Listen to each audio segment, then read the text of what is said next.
Welcome to EDU World Space.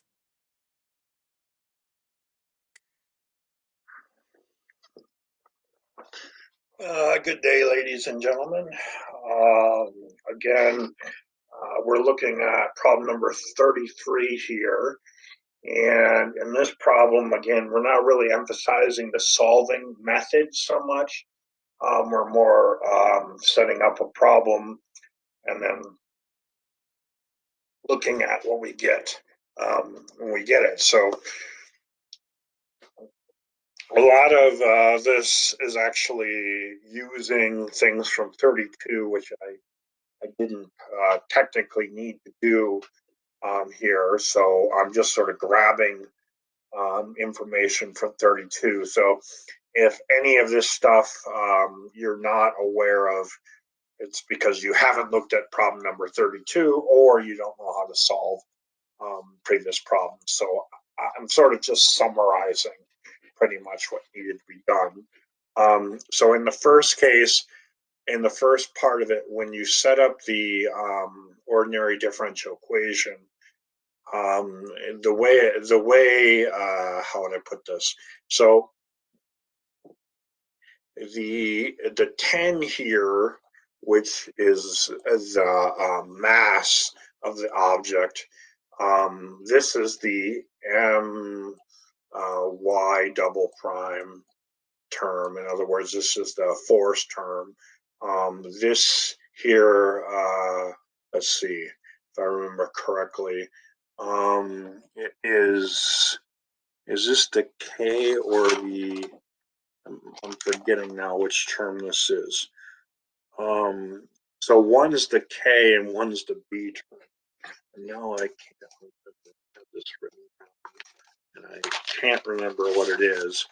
Sorry about that. I should have it right here. Okay, so this is really I think the B term.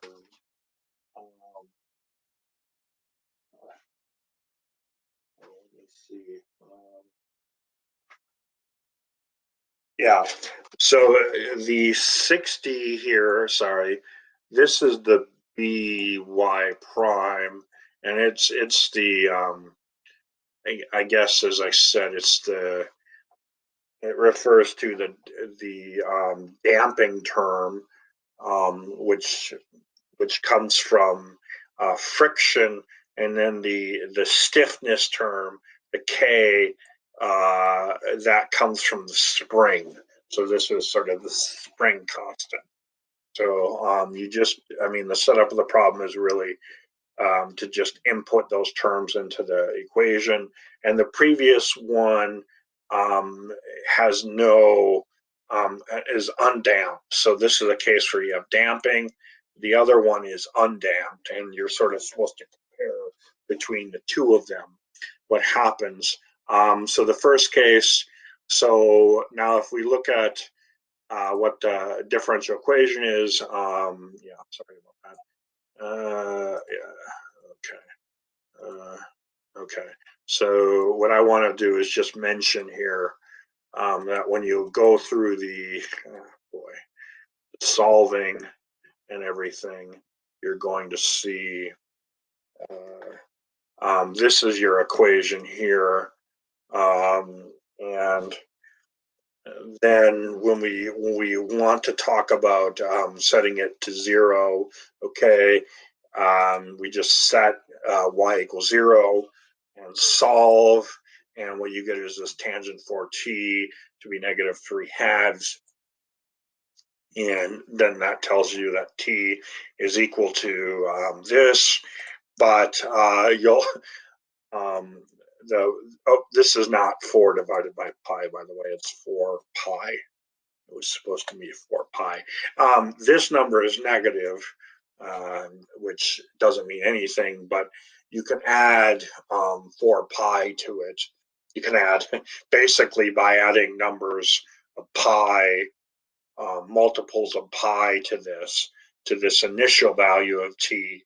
I was looking for the first time that this would be positive. So I can't remember what the number was. It was something like negative 14 or something, which was like negative 14 seconds or something. And so by adding 4 pi to it, I get back the 1.63, which is the first time it adds its positive. So this tells me basically that in 1.63 seconds, it gets back to 0.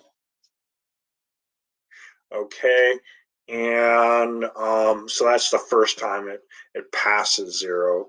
And then the frequency here, as defined, whoops, in the previous problem, the frequency comes from the how would I say this? The B term, so, or the beta term. So remember, when you solve this ordinary differential equation, you're going to get an E alpha t times, cosine beta t plus sine beta t. So the frequency as defined in the previous problem is this beta term. And in that case, it's actually beta divided by 2 pi, which in this case is just 2 over pi. And it makes sense in the other problem because it's just an oscillationary, how would I say that? Like a looping spring. So all the spring's really doing is going, something like, whoops, the spring's just going back and forth. Ah, boy, this is terrible. Yeah, okay, it's not going to do what I wanted it to do. Essentially, what I want to do is this. So spring starting here, going over here, sort of going back and forth. Yeah.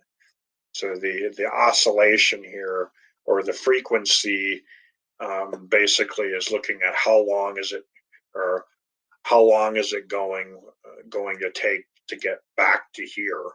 In that case, it makes perfect sense. It's just I has pi. In this case, in the damp term, because what's happening is the spring will start out sort of going wide, and then it will dampen, so it'll sort of decrease and sort of go like this, basically, sort of like that. And so the whatchamacallit, it's not measuring how long it's taking to get back to this point, but how long it's taking to go from its furthest point to between its two furthest points of oscillation.